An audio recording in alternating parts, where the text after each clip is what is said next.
Há algumas semanas, os incêndios na Amazônia têm ocupado grande parte do noticiário no Brasil e no exterior.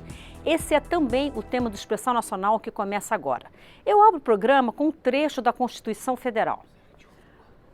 Esse trecho é o artigo 225, o seu parágrafo 4º, ele diz o seguinte: a floresta amazônica brasileira, a Mata Atlântica, a Serra do Mar, o Pantanal Mato-Grossense e a zona costeira são patrimônio nacional e sua utilização far-se-á, na forma da lei, dentro de condições que assegurem a preservação do meio ambiente, inclusive quanto ao uso dos recursos naturais. E para responder à pergunta o que cabe ao parlamento fazer para que isso seja cumprido, eu recebo hoje 4 deputados. Sidney Leite, do PSD do Amazonas, Coronel Crisóstomo, do PSL de Rondônia, Camilo Capiberibe, do PSB do Amapá e Célio Studart, do PV do Ceará. Senhores, muito grata por terem aceitado o nosso convite para esse debate. E eu gravei para esse programa, eu fiz uma pequena entrevista com o deputado, ex-deputado Fábio Feldman, ambientalista. Fábio Feldman foi constituinte e talvez um dos principais, se não o principal responsável pela nossa Constituição Federal ter um capítulo integralmente dedicado ao meio ambiente. Eu vou pedir para passar agora um pequeno trecho da entrevista que eu fiz com ele para dar início ao nosso debate. Porque em 1989 nós tivemos uma CPI sobre a situação da Amazônia, relatada pelo então senador Jarbas Passarinho. O que é importante, na minha opinião, é garantir que as recomendações dessas comissões parlamentares de inquérito sejam cumpridas. Quer dizer, o parlamento tem um papel constitucional de monitorar e fiscalizar o executivo. Infelizmente, o parlamento muitas vezes deixa de fazer isso. Só se cria a CPI no momento da crise. Eu acho que nós temos que pensar em mecanismos de acompanhamento e monitoramento dos biomas brasileiros seguindo o texto constitucional. Evitar as crises, ou seja, uma ação preventiva. E o parlamento tem como fazer isso, tem condições, tem ressonância e, mais do que tudo, tem legitimidade. Deputado Célio Studart, PV do Ceará, eu começo com o senhor. Nesse vídeo, o Fábio Feldman fala sobre garantir efetividade para as comissões que são criadas, e mais uma vez está se falando em criar comissões, né? É o ambiente mais adequado realmente para o parlamento fazer esse tipo de debate, mas ele fala sobre isso, sobre garantir condições para que o que for deliberado nas comissões seja efetivamente implementado. Ele fala muito sobre o papel fiscalizatório que cabe ao Congresso Nacional fazer. Eu gostaria de ouvir o seu comentário em relação ao que diz o Fábio Feldman. Bom, concordo com a exposição do ex-deputado, especialmente porque se é criada uma comissão especial, mostra-se que há um fato que faça com que haja uma preocupação a esse ponto, né? Não se cria comissão especial para tratar de algo normal.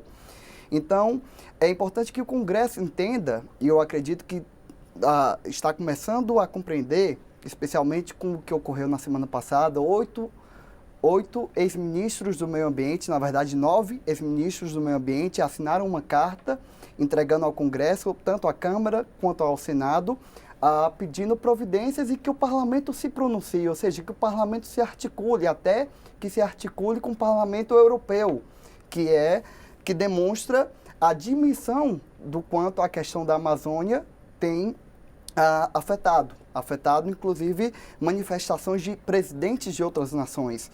Então, acredito que esse momento o parlamento tem que mostrar sim sua função legiferante, mas mostrar mais ainda sua função de fiscalização para poder acompanhar o que o governo federal tem feito de correto e o que tem feito de errado. Esse é o momento que o parlamento tem que se impor e também fazer essa dosimetria para auxiliar o governo, mas também orientar o que é que deve ser tomado num rumo diferente. Deputado Sidney Leite, PSD do Amazonas, qual é a sua opinião em relação tanto ao que o deputado que o antecedeu falou, quanto o deputado Fábio Feldman comentou? Primeiro, eu entendo o seguinte: é papel deste parlamento exercer sua função, tanto no que diz respeito à fiscalização, como legislar para políticas de médio e longo prazo. A Amazônia é muito discutida sobre o ponto de vista da questão da fauna e da flora, mas não se discute os homens e mulheres e crianças que vivem naquela região. Nós somos mais de 5 milhões de quilômetros quadrados, mais de 20 milhões de homens e mulheres que moram ali. Nós representamos a maior região no que diz respeito geograficamente do Estado brasileiro, fazendo fronteira com diversos países. E nós precisamos atuar. Por exemplo, essa fala recente de que nós precisamos rever a demarcação de terras indígenas, isso é uma grande falácia, até porque eu faço uma comparação. O meu estado, que é o Amazonas, tem o encontro das águas, do Negro de Solimões. São águas de cores diferentes, tonalidades diferentes, temperaturas diferentes, mas se convivem e se respeitam.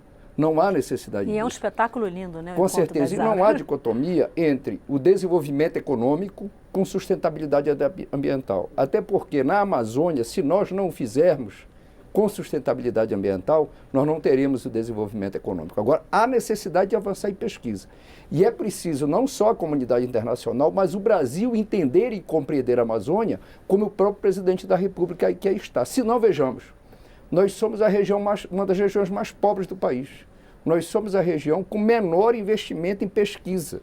Enquanto o Sudeste brasileiro tem mais de 12 bilhões em pesquisa, nós temos em torno de 168 milhões. No meu estado tem o CBA, que é implantado no início da década de 2000. E até hoje ele não tem personalidade jurídica. Podia ser um grande centro de bioeconomia. E nós temos uma região que é atrasado no que diz respeito ao saneamento. Nós temos os piores indicadores de saneamento, temos os piores indicadores de logística e de comunicação. Nós não teremos desenvolvimento e sustentabilidade ambiental sem sustentabilidade social. Isso é um grande engano, um grande godo.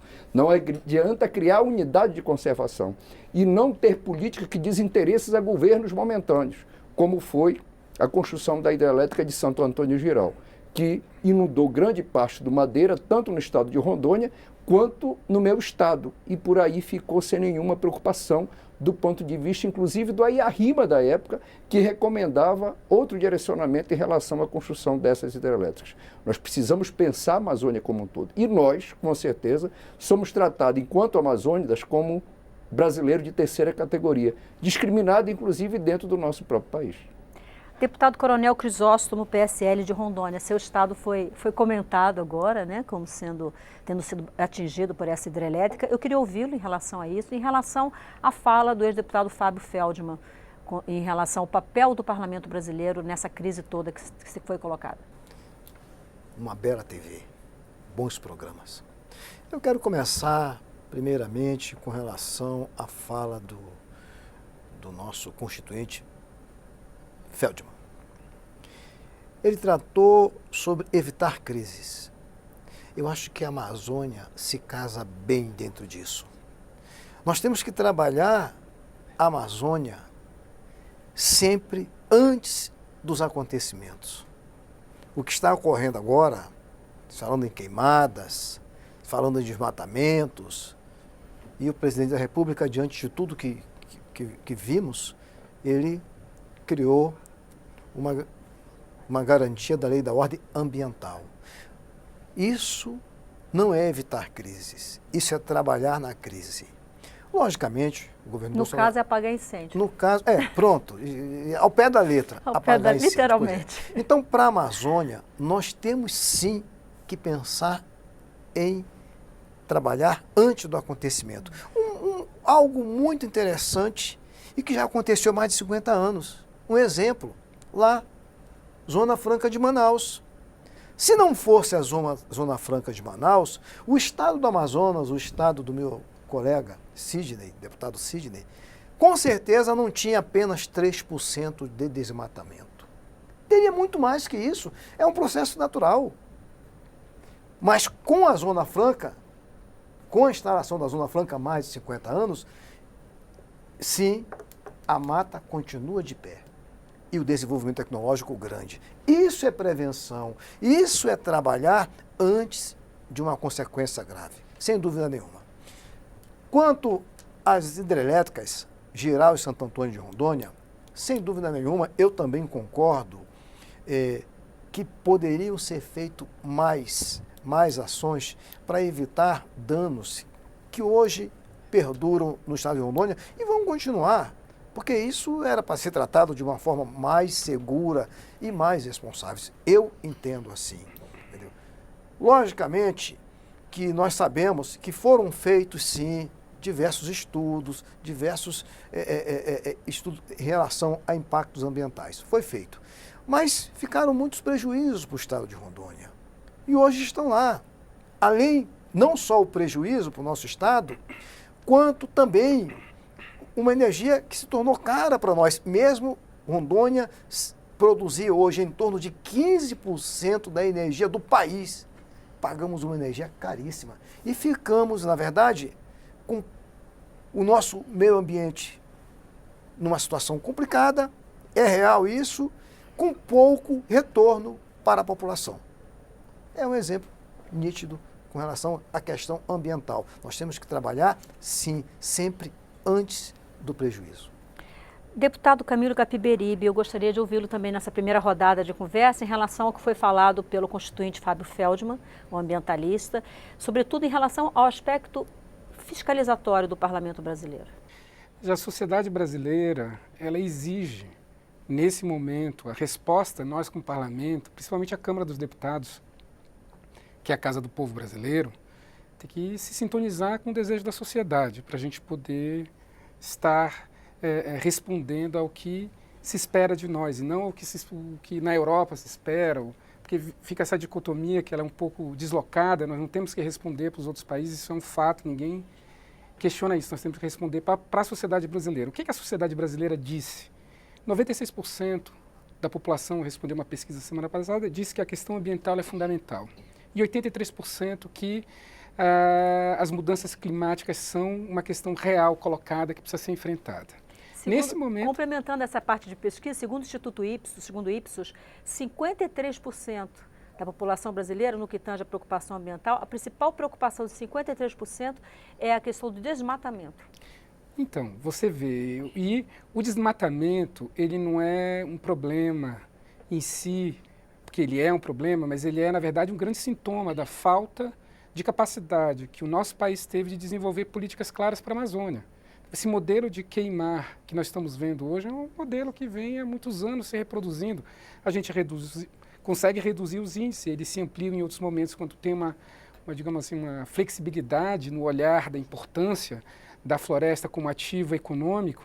Então, o que nós, como parlamento, temos que fazer? Nós temos que olhar para essa realidade e agir. Claro, a comissão parlamentar de inquérito, as comissões de acompanhamento, como estão sendo instaladas agora aqui pela Câmara, a comissão mista, olha só, a comissão mista de mudanças climáticas foi instalada no mês número 8 do ano de 2019. Então, qual é a prioridade que o parlamento realmente está dando para esse debate, se ele demora 8 meses desse ano para instalar a comissão?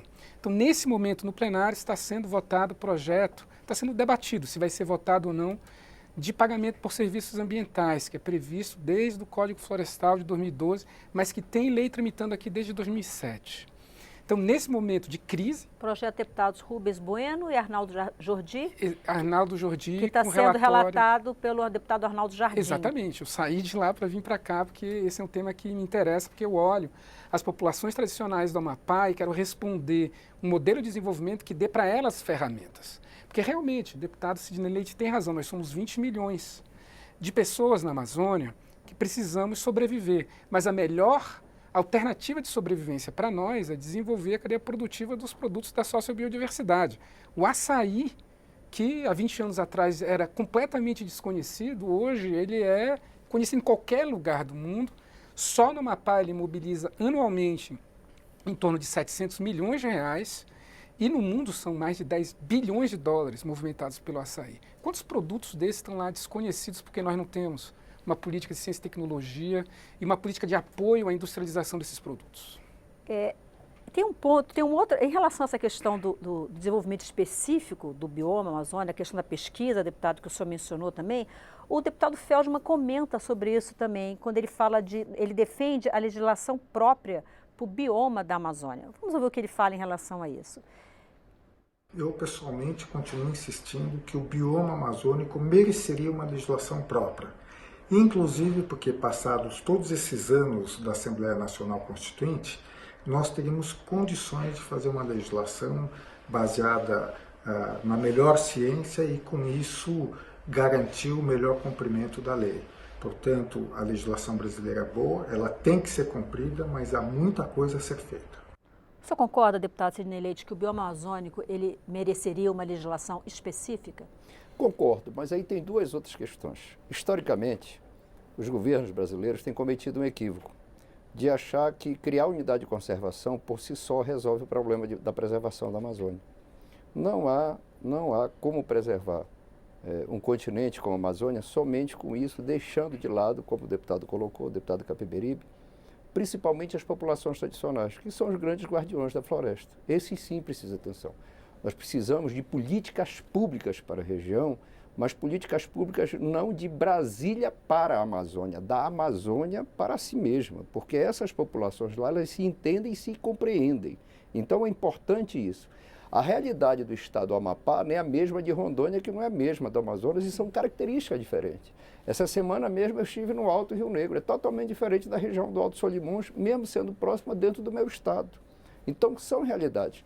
E eu quero só resgatar uma coisa, que é um exemplo muito claro disso, do que o deputado Capiberibe coloca. Como é que a grande maioria das comunidades, das populações tradicionais da Amazônia produzem? Eles derrubam a mata menor, né? Derrubam as árvores, queimam, né? Corta aqueles outros paus para poder plantar. Pequenas áreas. Mas nós podíamos evitar isso se nós tivéssemos a mecanização. Só que o pequeno agricultor da Amazônia, primeiro, nós não temos regularização fundiária. Nós estamos anos-luz atrasados. Segundo, nós não temos uma política de crédito voltada para a nossa região. Porque a nossa região tem peculiaridades específicas, que é a Amazônia. Então, a queima existe todos os anos. Agora, existe a especulação imobiliária, existe o criminoso que precisa de uma fiscalização e ser punido exemplarmente. E nós precisamos ter uma legislação ambiental clara, transparente e articulada. Nós não podemos andar também solto, o estado de Rondônia para um lado, o Amapá para o outro, Pará para o outro, o Amazonas para o outro. Então eu entendo que essa legislação desse bioma, ela tem que ser específica, mas a legislação por si só não resolve. Nós precisamos dar atenção à questão da pesquisa, do fomento e de políticas públicas voltadas para a região. Esse consórcio de desenvolvimento sustentável da Amazônia Legal reúne 9 estados.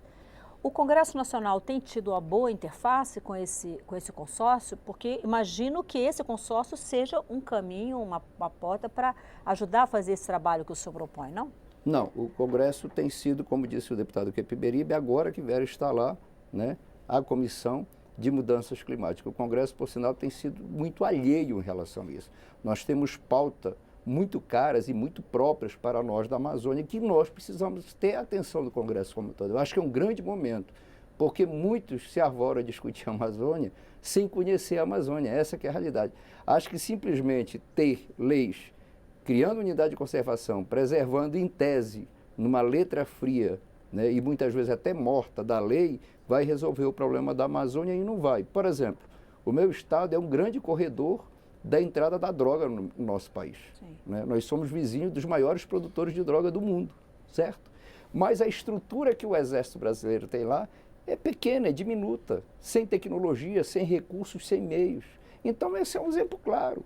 Tem um programa, né, de vigilância das fronteiras que precisa de recurso, precisa de decisão política para que isso aconteça. E aí nós estamos falando de proteger efetivamente e garantir a soberania da Amazônia, certo? Seja do ponto de vista da ocupação, seja do ponto de vista de ser o Exército cumprir o seu papel de guarnecer as nossas fronteiras, mas nós precisamos da Polícia Federal ali. Como eu disse, eu estive no Alto Rio Negro. O município de São Gabriel da Cachoeira faz divisa com a Colômbia e com a Venezuela. Sabe qual é o efetivo da Polícia Federal no município de São Gabriel? Um homem. Um homem. E é essa a tensão que se tem para com a Amazônia, certo?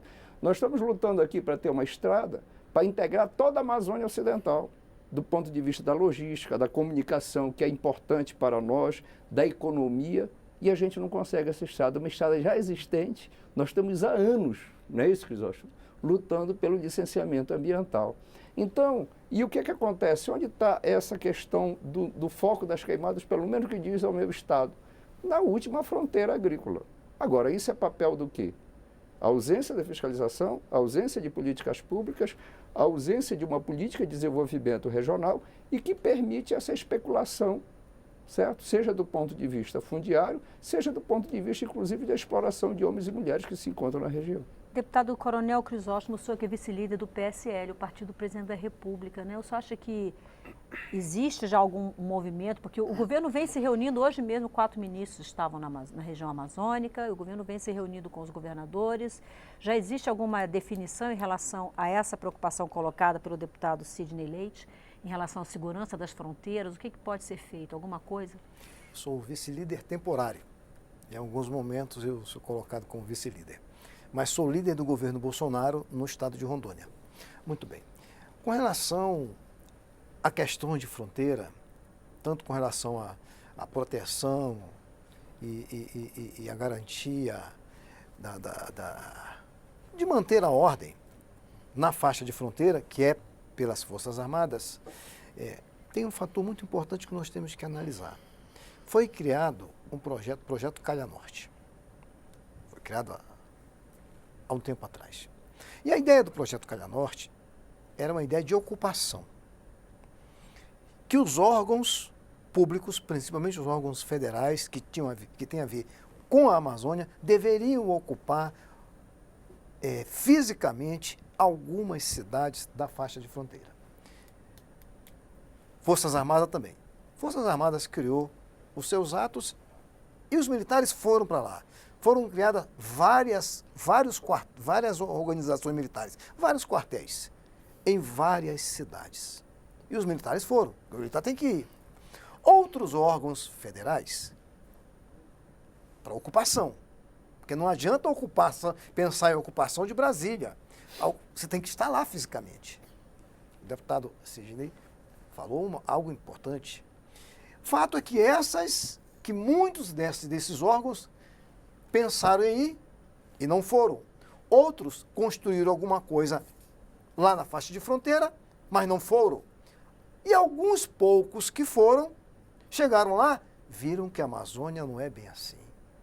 Viram que a Amazônia é distante do Brasil. Ficaram muito pouco tempo e já retornaram e algumas construções estão até largadas por lá. Portanto, não houve, de fato, o que deveria ocorrer. Os órgãos, principalmente os órgãos fiscalizadores da União, deveriam estar presentes em diversos locais que compõem a faixa de fronteira. Hoje, a maioria não quer ir para a Amazônia. É difícil viver lá. E existe algum planejamento do governo Bolsonaro em relação à atuação desses órgãos, retomar essa ideia desse projeto? Exatamente. Então, eu acredito que o governo Bolsonaro deve estar estudando isso, exatamente no que nós estamos tratando aqui. Nós não podemos pensar em agir na hora que o fogo está no campo. Nós temos que agir na prevenção. E com relação à segurança de fronteira, é fato. Nós temos poucos trabalhando lá. Nós precisamos reforçar mais a faixa de fronteira para evitar, sim, o trânsito de produtos ilegais. Isso existe não só lá no Amazonas. Nós temos Rondônia, que é o meu estado, nós temos a Bolívia ali, onde muita coisa acontece vindo de lá para cá, como daqui para lá. Isso é real. É importante nós trabalharmos com a presença de todos os órgãos possíveis para estarem, principalmente na faixa de fronteira da Amazônia. Deputado Célio Studas, o senhor é do Ceará. Exato. Né? Foge, do ponto de vista da localização, foge do alcance da Amazonas, mas o senhor é do Partido Verde. O senhor concorda com o deputado Feldman quando ele propõe que haja uma legislação específica para o bioma amazônico? Concordo. Acredito que há até legislações já que diferenciam cada bioma, inclusive no que tange a licenciamento ambiental também. E não poderia discordar também dos colegas quando falam que deveria haver precaução ao invés de apagar o fogo somente na hora do incêndio e que a ausência de políticas públicas foram reais para isso. E também não posso deixar de emitir, já que estamos tratando da participação do parlamento, e dizer que nós estamos numa posição de acordo com o que já diz a palavra, parlar. É por isso que ao lado de cada fileira de cadeiras tem um microfone, né? Há um microfone para cada um de nós. Não há microfone na cadeira do presidente da República. Isso nos dá um direcionamento de que nosso trabalho aqui realmente é estar atento a isso, e o trabalho do governo é executar, é realizar essas transformações que são sugeridas aqui, ou que não foram feitas no passado, ou que a urgência do presente exige. Então, a Amazônia é o estopim de um sentimento que, como bem colocou o colega, o deputado Camilo, de preocupação da população brasileira com a Amazônia, com o meio ambiente como um todo. Então, embora eu seja do Ceará, eu posso afirmar muito tranquilamente que o cearense está preocupado com o meio ambiente e por isso se preocupou com a Amazônia. O carioca está, o paulista está, porque essa preocupação ambiental já vinha de antes.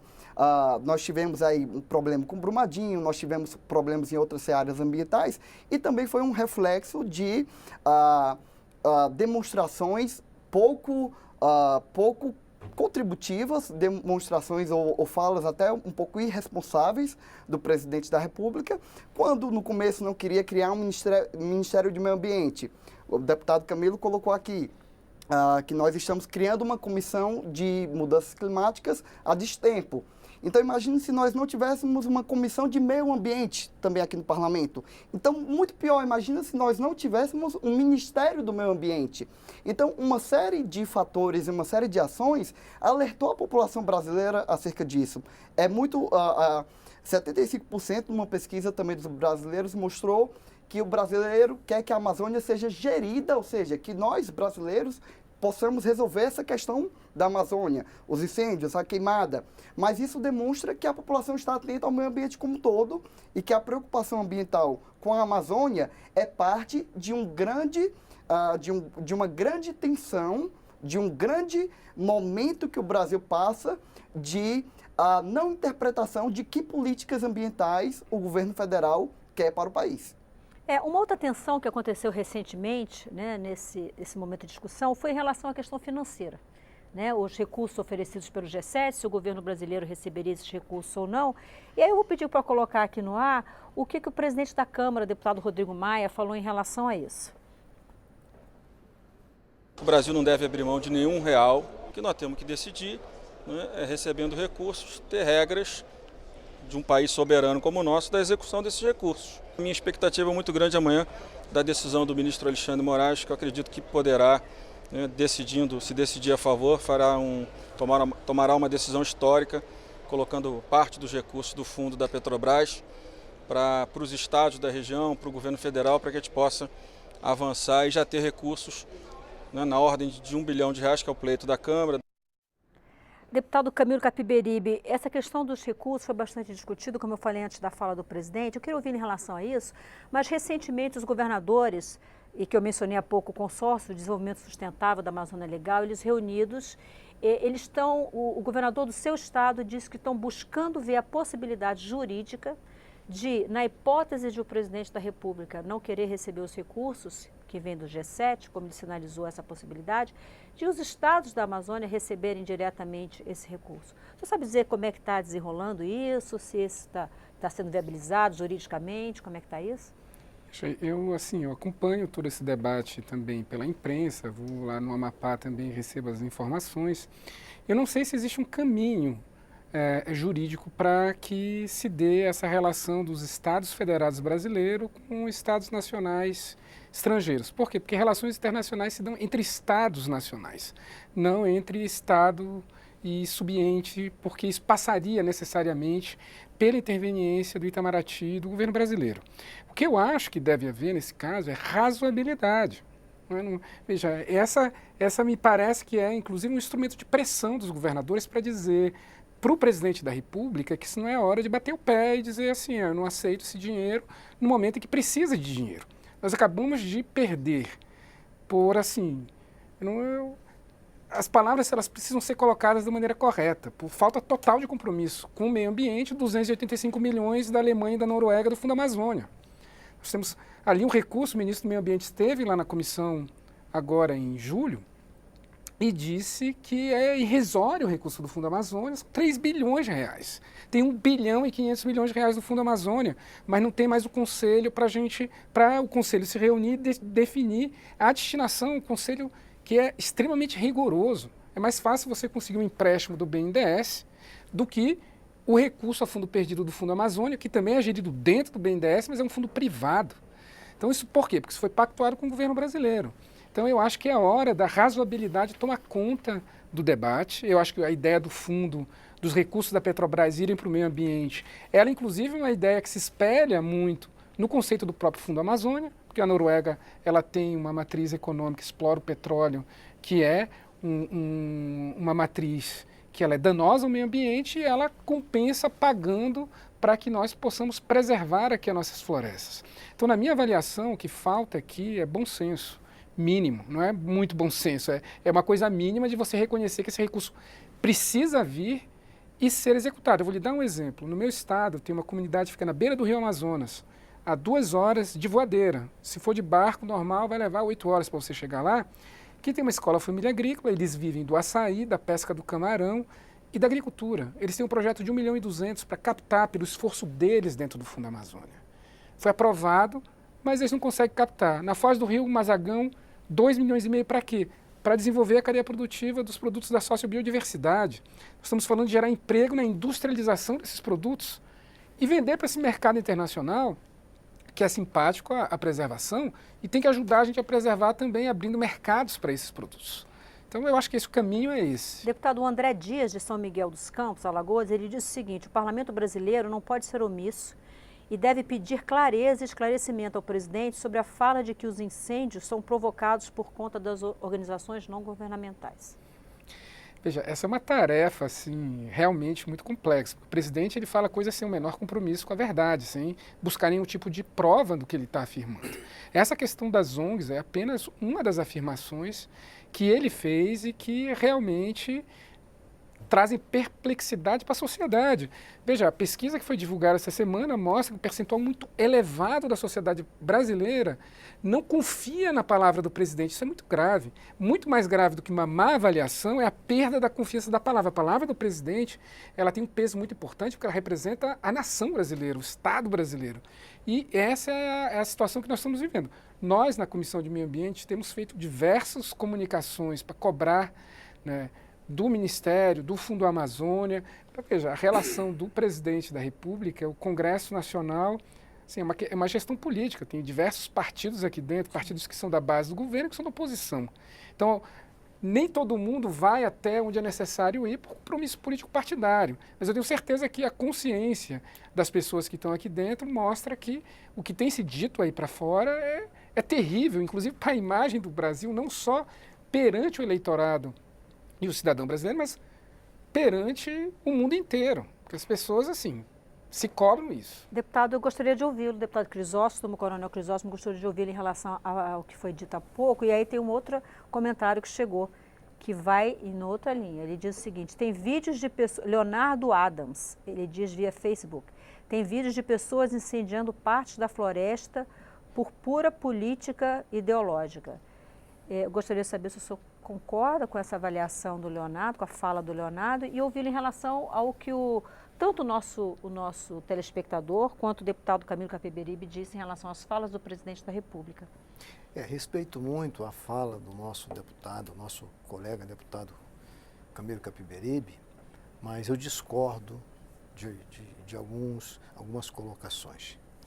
Com certeza, o presidente Bolsonaro, quando ele cita alguns pontos, principalmente em relação ao que está sendo, ao que ele tem falado da Amazônia, é porque ele já sabe de alguma coisa.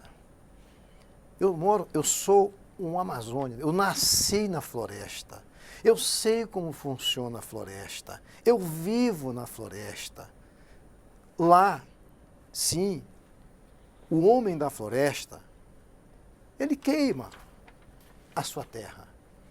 Mas ele não queima a floresta, ele queima a sua terra ali, o capim, aquelas árvores menores, porque ele não tem recurso, não tem nenhum material para mecanizar aquilo ali. Isso é real, isso ocorre todos os anos eu estou falando. Nesse momento agora, nós temos um governo que é diferente dos outros que se passaram. É um governo forte e que trabalha para o povo e quer desenvolver esse país. Nós temos que sair do mundo desse terceiro mundo. Nós queremos desenvolver. E muitos seguram, fazem muitas coisas ilegais para tentar comprometer o governo Bolsonaro. Isso é real. Já tem, inclusive, alguns pleitos que estão pontuados lá, através da GLO, pessoas que foram presas cometendo crimes, incendiando a floresta. A GLO já está com os relatórios. Isso é real. Comprova o que o Bolsonaro falou. Com relação a ONGs, nós temos milhares e milhares de ONGs na Amazônia. Muitas não dizem para o que vieram. Muitas estão cometendo ilegalidade em cima do nosso povo da floresta, em cima da floresta, em cima dos nossos irmãos indígenas. Eles estão, sim, explorando aquele povo que precisa de apoio. É por isso que o Bolsonaro diz, nós temos sim que apoiar os nossos indígenas. Vamos explorar a terra, sim, mas com a participação dos nossos indígenas. Então, isso tem ocorrido? Tem sim. Tem gente tocando fogo na floresta para tentar envolver o governo Bolsonaro? Também tem. Isso é real. Gostaria de puxar um assunto aqui com relação a recursos. Eu concordo plenamente com o governo Bolsonaro em não receber R$1 de fora. Por que esse dinheiro vem ser colocado agora? Por que não foi colocado antes com uma doação para os nossos estados que tanto merecem isso? Nesse momento, vai ser álibi para frente, para eles exigirem alguma coisa. Concordo plenamente. E agora vou lançar aqui um grande movimento para a Amazônia. E até aos meus 3 colegas aqui. Ó. Agora é que eu quero ver. Agora a cobra vai fumar. Reunimos vários empresários de Rondônia. E vários empresários de Rondônia, estava falando com eles até há pouco, já mandei recado para o presidente da República. Vários empresários de Rondônia já disseram para a gente, nós não queremos que o Bolsonaro receba recursos de fora. Nós, empresários... Você está se referindo aos recursos do G7? Recursos do G7. Não os do Fundo Amazônia? Não do Fundo Amazônia. Fundo Amazônia não. Amazônia não. Esses recursos que os países queriam doar para cá. Sim. Os empresários de Rondônia não querem que o Bolsonaro receba. É tanto que eles estão se reunindo e apenas um empresário está doando $1 milhão para ajudar o governo Bolsonaro no combate a incêndio e outras coisas mais. Isso já está sendo feito. Os empresários de Rondônia querem dar exemplo para o Brasil. E aqui agora eu lanço isso para os outros estados. Façam isso. Chamem os seus empresários para colocar dinheiro para salvar a nossa floresta. Ceará, Amazonas, Amapá, vamos fazer isso. Rondônia está começando agora a fazer isso. Já informei o gabinete do presidente Bolsonaro, resta agora saber se o presidente vai autorizar.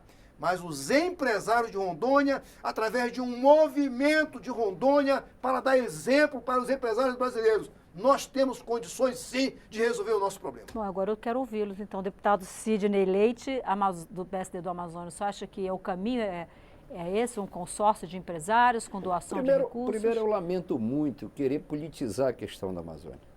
A Amazônia não vai ser resolvida por nós contra eles ou eles contra nós. Esse não é o caminho. Segundo, eu acredito que a gente precisa rever alguns pontos do Fundo Amazônia.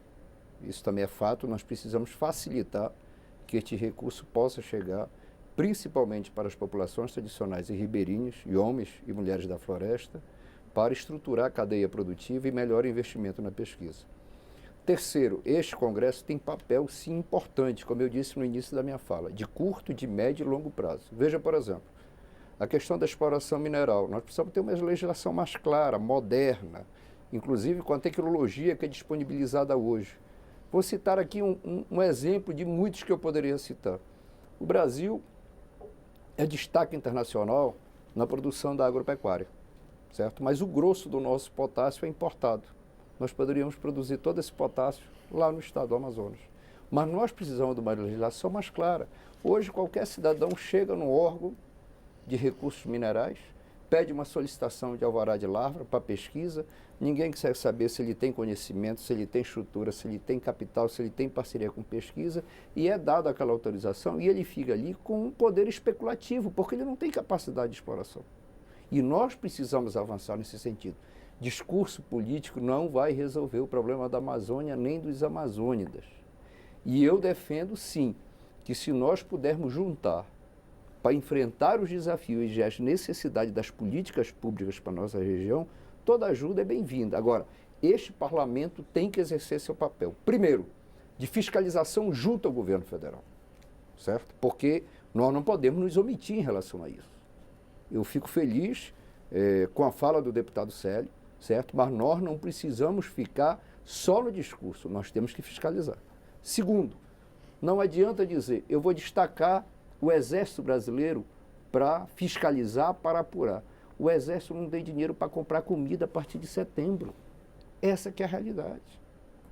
O expediente foi reduzido, né? Acabei de falar das nossas porque não tem como alimentar as nossas fronteiras estão desguarnecidas. Essa é a realidade na Amazônia. Então, veja bem uma coisa. Nós precisamos de decisão política. Não adianta discurso. Deputado, isso não vai resolver. Nessa linha, o Geraldo Vanini diz o seguinte, ele pergunta, gostaria de saber se algum dos deputados presentes tem algum projeto para o desenvolvimento econômico e social, utilizando fauna, flora e minerais, no sentido de integrar para não entregar a Amazônia. Primeiro, nós temos várias instituições de pesquisa na Amazônia, não só as universidades, né, mas nós temos várias instituições. Por isso que eu disse aqui que o CBA podia ser um grande centro de bioeconomia. A SUFRAMA tem um papel de desenvolvimento regional. E ela poderia agregar o Acre, o estado do Pará e do Tocantins, agregar isso, e nós trabalharmos isso de forma articulada. Segundo, nós precisamos avançar na legislação que permita isso e precisa dessa celeridade. E o outro, nós não podemos estar longe do capital. Isso é importante, mas para isso nós precisamos de investimento, de logística. Nós precisamos ter investimento em comunicação, em aeródromos, em portos, em estradas, para garantir que a gente possa produzir, mas também ter os meios e diminuir o custo de produção, certo? Por que a gente, quando discute a Zona Franca de Manaus, a gente discute a questão dos incentivos fiscais? Por causa da logística da Amazônia. E isso se faz necessário e é importante. Então, nós não podemos querer que a Amazônia possa estar preservada, e ela pode estar preservada, nós não precisamos ter essa dicotomia de dizer ou preserva ou faz o desenvolvimento econômico. Não é isso, eles podem conviver harmonicamente, certo? Agora, nós precisamos desses investimentos, que na Amazônia nós precisamos muito, e precisamos sim, e isso é importante, e o Congresso tem que entender isso, nós precisamos sim avançar na legislação. O deputado Capiberibe foi muito feliz. Essa legislação do RED, ela é muito importante e há muito tempo se espera por isso. Até porque na Amazônia, um pequeno produtor, ele ter uma quantidade de terra grande que é para o restante do país não é novidade. Agora ele só pode explorar 20%, mas ele é responsável pelos 80%. Mas ele não explora sequer 5%. Porque ele não tem meios, porque ele não tem condições. E é por isso que a nossa região, 40% da população está na pobreza. E nós podemos contribuir, e muito, para o desenvolvimento econômico do país e diminuir desigualdades. Quando a gente fala em custo Brasil, a gente fala em logística, como o senhor bem falou, a gente fala na questão tributária, né, na falta de investimento em pesquisa, que reduz a produtividade. Eu vou querer ouvi-los em relação à proposta lançada pelo Coronel, mas eu vou pedir para passar uma fala, um trecho da fala do deputado Feldman, em que ele comenta a oportunidade que a reforma tributária pode ser também, e em especial, para a região amazônica. Vamos ouvi-lo. Olha, no momento em que nós estamos discutindo reforma tributária, eu creio que seria muito importante nós pensarmos no emprego de instrumentos econômicos para estimular determinadas condutas.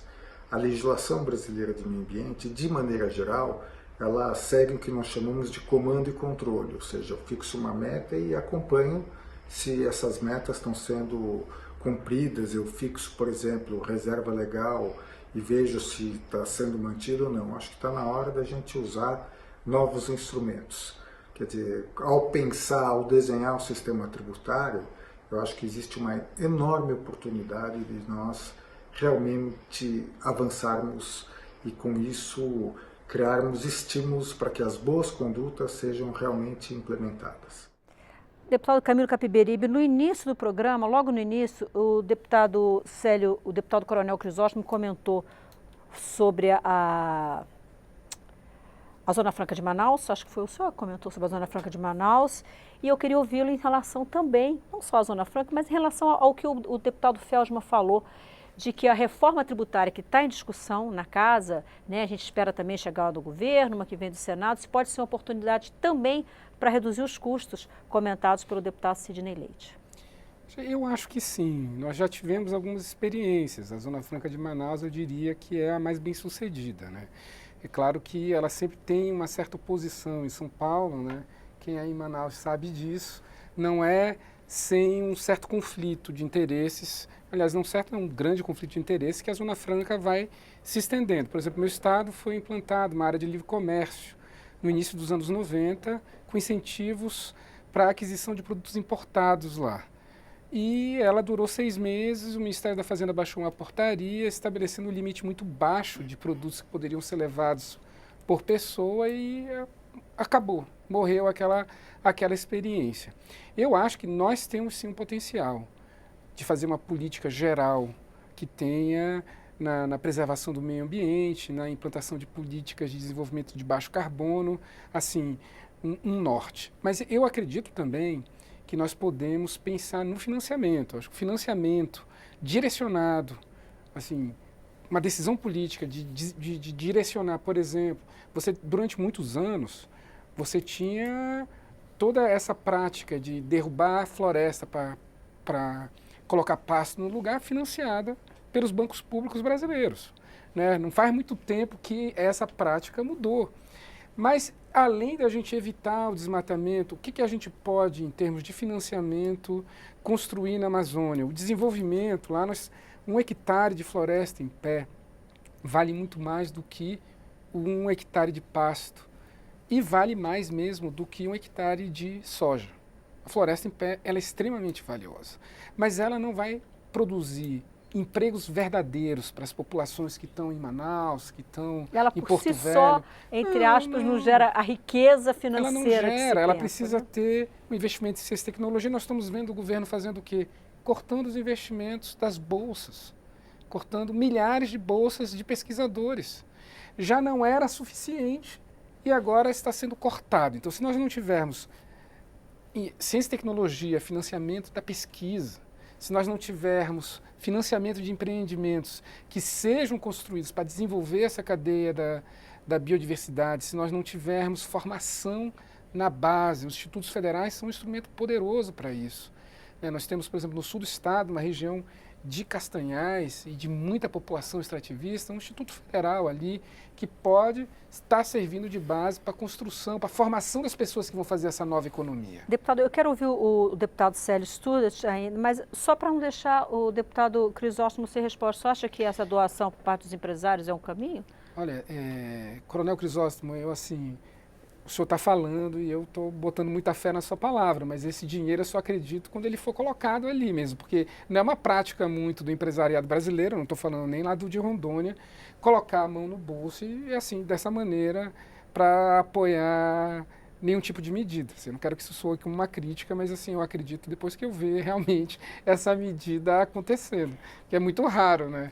Deputado Célio Studat, eu quero ouvi-lo em relação à proposta, o deputado Coronel Crisóstomo, mas em relação à fala do ex-deputado Fábio Feldman de que a reforma tributária pode ser um caminho, mais um caminho para viabilizar a redução de custos e a geração de riqueza na Amazônia. Sem dúvida alguma, concordo inteiramente e retorno até para fazer uma conexão. Nós estamos aqui ao vivo, né? Então a Câmara está debatendo a Política Nacional de Pagamento por Serviços Ambientais.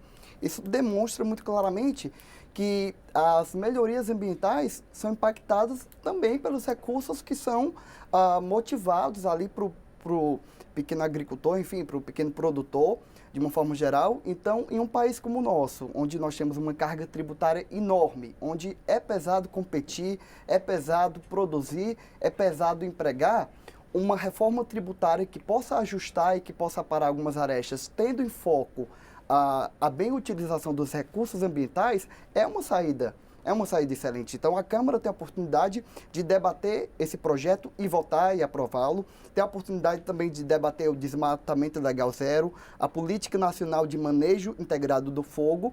Então, não tenho aqui do que discordar dos colegas. O que eu gostaria é que, dentro do plenário, esse senso de urgência se voltasse para que os pequenos ou grandes contrapontos que se apresentam em cada um desses projetos, por causa de qualquer questão regional, local, fossem superados para que a gente conseguisse não só aprovar a Política Nacional de Pagamento por Serviços Ambientais, mas os demais projetos que possam, como disse aqui o colega deputado Sidney, compreender as pessoas, compreender a realidade local, e quem melhor compreende, obviamente, é quem está lá, mas tendo em vista qual é o lucro ambiental para a imagem do Brasil, para o Brasil e para as instituições como um todo que zelam pela ordem ambiental no país.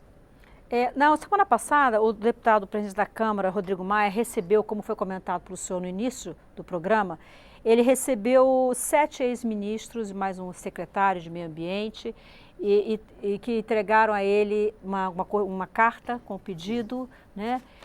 E assinado também por representantes da sociedade civil. Eu vou pedir para mostrar aqui os principais trechos dessa carta.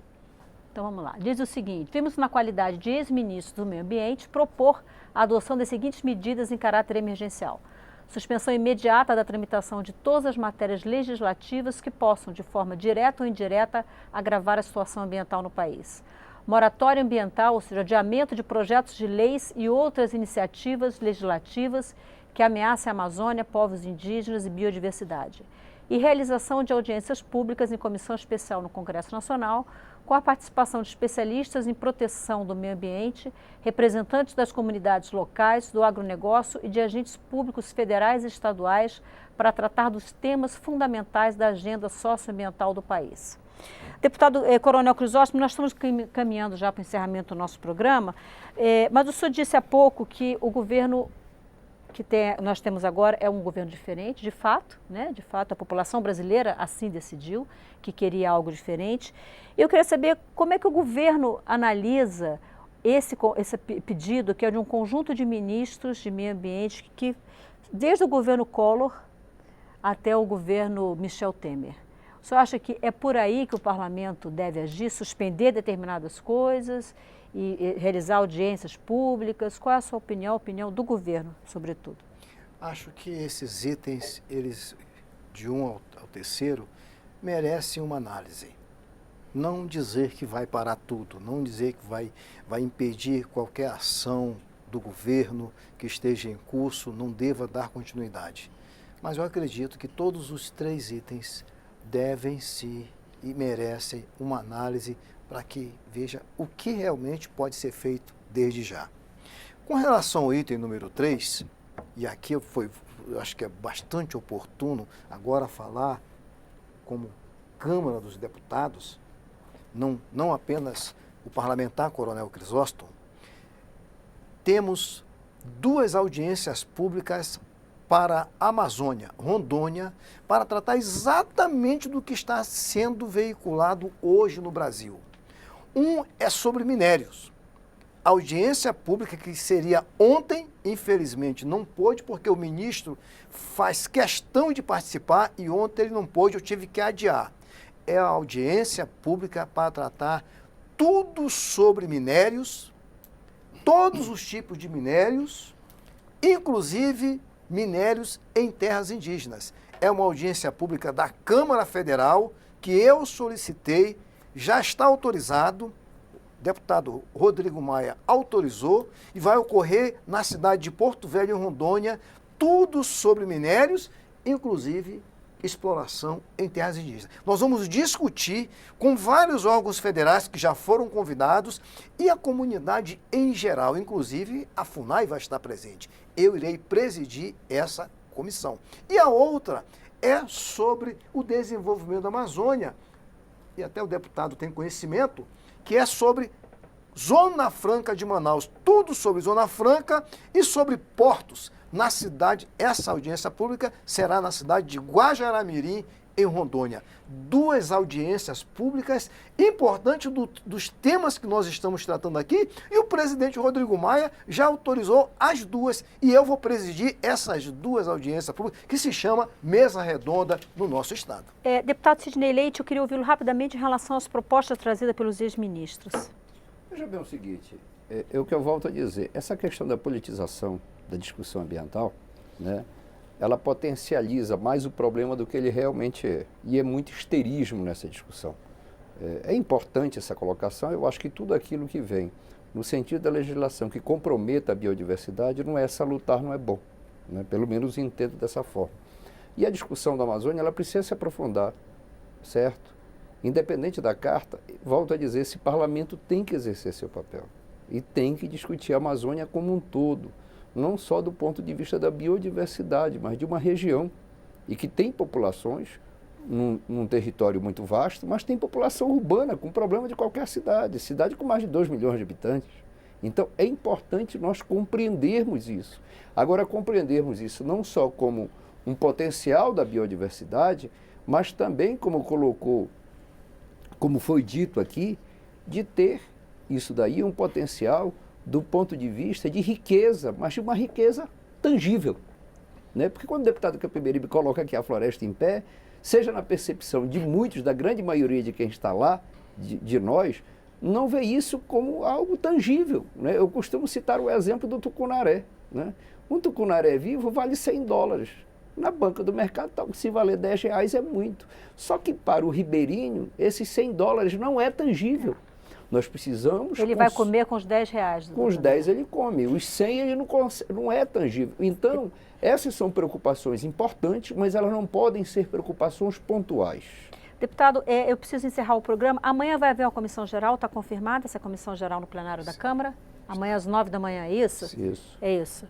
Bom, eu preciso encerrar o programa, quero agradecê-los, inclusive não tenho tempo para falar com cada um individualmente, muitíssimo obrigada pela presença aqui no nosso programa, pelo nosso debate. Eu agradeço a você, a sua audiência, a sua participação. Na próxima semana nós vamos debater como as restrições orçamentárias previstas para 2020 podem dificultar ainda mais a recuperação econômica. Eu sou Maristela Santana e a gente se vê na próxima terça, às 9 da noite, ao vivo, na TV Câmara e nas redes sociais. Até lá.